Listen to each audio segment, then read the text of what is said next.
विद्यार्थी मित्रांनो बघा, या ठिकाणी एक प्रश्न दिलेला आहे की अ एक काम 10 दिवसात संपवतो तर ब तेच काम 20 दिवसात संपवतो. अ ने 3 दिवस काम केले व तो काम सोडून गेला. आता बघा, अ ने केलेलं काम किती दिवस आहे? अ ला एक काम पूर्ण करण्यासाठी किती दिवस लागतात? 10 दिवस. बरोबर आहे. त्यापैकी त्यांनी किती दिवस काम केलं? 3 दिवस काम केलं. म्हणजे त्यांनी टोटल काम किती केलं? 3/10. आता 3/10 काम झालेलं आहे, मग शिल्लक किती राहिलं? 7/10 काम राहिलं. बरोबर आहे. जे की कुणाला करायचं? आता बला किती काम करायचं? 7/10. मग बला लागणारा वेळ किती? बघा, बला एक काम पूर्ण करण्यासाठी किती वेळ लागतो? 20 दिवस. म्हणून याला काय करायचं? 20 ने गुणायचं. 10 × 10, 10 दुने 20, 7 दुने 14. म्हणजेच उर्वरित काम पूर्ण करण्यासाठी बला किती दिवस लागतील? 14 दिवस लागतील. जर तुम्हाला व्हिडिओ आवडला असेल तर लाईक करायचं आणि सेम असाच प्रश्न तुम्हाला खाली दिलेला आहे. तो प्रश्न दिलेला आहे की फर्निचरच्या 3 वस्तूंची सरासरी किंमत रुपये 15,000 आहे, तर त्या वस्तूच्या किमतीचे गुणोत्तर 3/5/7 आहे, तर त्या वस्तूतील सर्वात जास्त किमतीची वस्तू कोणती? बघा, अशा प्रकारचा प्रश्न आला तर तुम्हाला काय करायचंय? सगळ्यात पहिल्यांदा एकूण रक्कम किती झालेली ती बघायची. 15,000 रुपये एकूण रक्कम आहे, गुणिले किती वस्तू येतात? 3 वस्तू आहेत म्हणून गुणिले 3 करायचं, भागिले जे काही त्यांच्या वस्तूंच्या किमतीचं प्रमाण दिलेलं आहे त्यांची बेरीज करायची. 5 आणि 3 8, 8 आणि 7 किती झाले? 15. गुणिले आपल्याला ज्या वस्तूची किंमत काढायची तिचं गुणोत्तर पाहिजे. आपल्याला जास्त वस्तूची किंवा जास्त किमतीची वस्तू पाहिजे. मग जास्त किमतीची वस्तू कोण आहे? 7, म्हणून त्याला गुणिले 7 करायचं. 15 × 1 = 15, 15 × 1 = 15. आणि आता या राहिलेल्या संख्यांचा गुणाकार करून घ्या. 7 × 3 = 21, 21 × 1 = 21 आणि पुढचे 3 शून्य. या ठिकाणी सर्वात जास्त किमतीची वस्तू किती? 21,000 आहे. त्याचबरोबर आता या ठिकाणी आपल्याला जास्तच्या ऐवजी कमी किमतीची वस्तू सांगितलेली. आता कमी किमतीची वस्तू काय असेल ते बघा.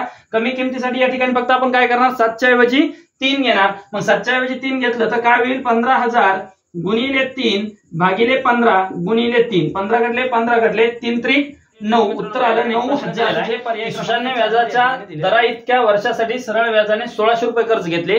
त्याने कर्ज फेडताना 784 रुपये व्याज भरले. म्हणजे या ठिकाणी बघा की व्याजाचा दर आणि काळ हे दोघं सारखे आहेत, म्हणून आपण त्यांना एक्स मानू. आपल्याकडे सूत्र आहे सरळ व्याज बरोबर मुद्दल गुणिले दर गुणिले काळ भागिले 100. आता 784 रुपये सरळ व्याज आहे, मुद्दल 1600 गुणिले दर 100, काळ 100 भागिले 100. शून्य घटले, शून्य घटले. आता काय राहिलं? 784 भागिले 16 बरोबर x चा वर्ग.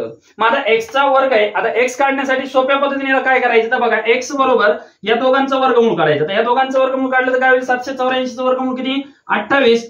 16 चं वर्गमूळ किती? 4. 4 × 1 = 4, 4 × 7 = 28. म्हणजेच व्याजाचा दर काय आला? 7%, जो पर्याय क्रमांक 2 मध्ये दिलेला आहे. सेम असाच प्रश्न तुम्हाला खाली दिलेला आहे. तो सोडवायचा. त्रिकोणाचा पाय 30 सेंटीमीटर असून क्षेत्रफळ 630 चौरस सेंटीमीटर आहे, तर त्या त्रिकोणाची उंची किती? आता यासाठी आपल्याला त्रिकोणाचा पाया दिलाय 30 सेंटीमीटर, उंची माहित नाही म्हणून आपण त्याला x कन्सिडर केलं. आता त्रिकोणाचं क्षेत्रफळ 630 दिलंय. मग त्रिकोणाच्या क्षेत्रफळाचं सूत्र काय आहे? तर त्रिकोणाचे क्षेत्रफळ बरोबर 1/2 पाया गुणिले उंची. मग आता यामध्ये आपण आपल्या किमती मांडू आणि उत्तर काढू. बघा, त्रिकोणाचं क्षेत्रफळ किती दिलंय? 630. 1/2 पाया. पाया काय दिलाय? 30. उंची काय दिली? x. बे 1 बे, बे 1 बे, बे 5 10. या ठिकाणी उत्तर आलं 15. हे 15 इथं गुणिले ते इकडे जाऊन काय होईल? भागिले. म्हणजे 630 भागिले 15 बरोबर x म्हणजे उंची.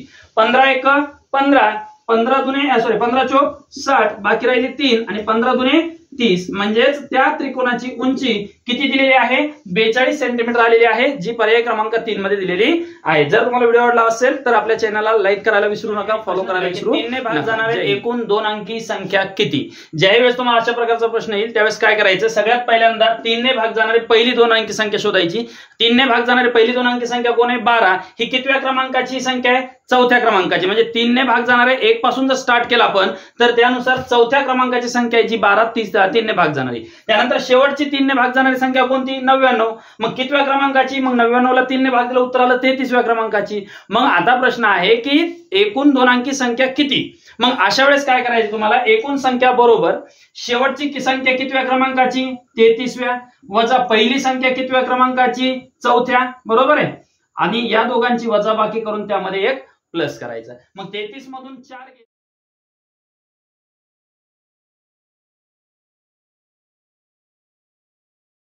मित्रांनो बघा, या ठिकाणी एक प्रश्न दिला आहे की मी घरापासून 15 मीटर उत्तरेकडे गेलो व पश्चिमेकडे वळून 10 मीटर गेलो, नंतर दक्षिणेकडे वळून 5 मीटर अंतर गेलो.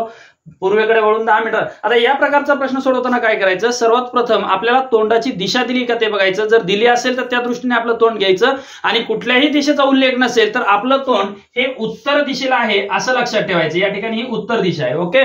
आता बघा दिशेच्या बाबतीत आपण असं गृहीत धरूयात की या ठिकाणी 4 दिशा येतात. ह्या मुख्य या ठिकाणी व्यक्ती बसलेला आहे, ही उत्तर आहे, ही दक्षिण आहे, ही पूर्व आहे आणि ही पश्चिम आहे. बरोबर. आता यानुसार आपल्याला फिरायचं आहे. मग सुरुवातीला बघा या ठिकाणी दिलेल्या प्रश्नामधील व्यक्ती हा या ठिकाणी उभा आहे. तो कुठं वळाला आहे, मी घरापासून 15 मीटर उत्तरेकडे गेलो, म्हणजे या ठिकाणी तो 15 मीटर गेलाय. बरोबर आहे. 15 मीटर उत्तरेकडे गेला, त्यानंतर तो पश्चिमेकडे वळून, आता पश्चिम दिशा कुणीकडे, या साईडला आहे, किती गेला, 10 मीटर गेला. या ठिकाणी आला तो 10 मीटर.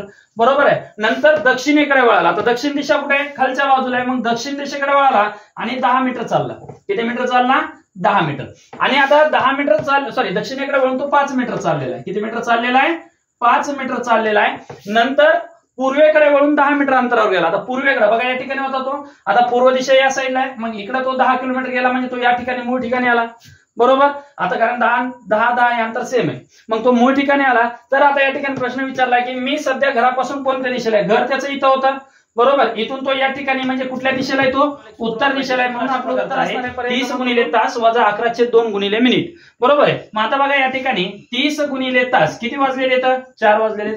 वजा 11/2 गुणिले मिनिट किती मिनिट झालेले येतं, 30 मिनिट. बे 1 बे 15 30. मग 4 त्रिक 12 120 वजा 11 आणि 15 यांचा गुणाकार किती झाला, 165. 165 मधून 120 वजा करा, उत्तर काय आलं, 45 अंश. म्हणजे गजराचा तास काटा आणि मिनिट काटा यांच्यामध्ये किती अंशाचा कोण तयार असेल, 45 अंशाचा कोण तयार असेल, जे पर्याय क्रमांक 2 मध्ये दिलेला आहे. सेम असाच प्रश्न आहे की 5 वाजून 20 मिनिटानंतर घड्याळाच्या तास काटा आणि मिनिट काटा यांच्यामध्ये किती अंशाचा कोण तयार झालेला असेल, हे तुम्हाला या प्रश्नामध्ये सोडवायचं आहे. आणि व्हिडिओ आवडला असेल तर लाईक करायचं, चॅनलला फॉलो करायला विसरायचं नाहीये. जय हिंद.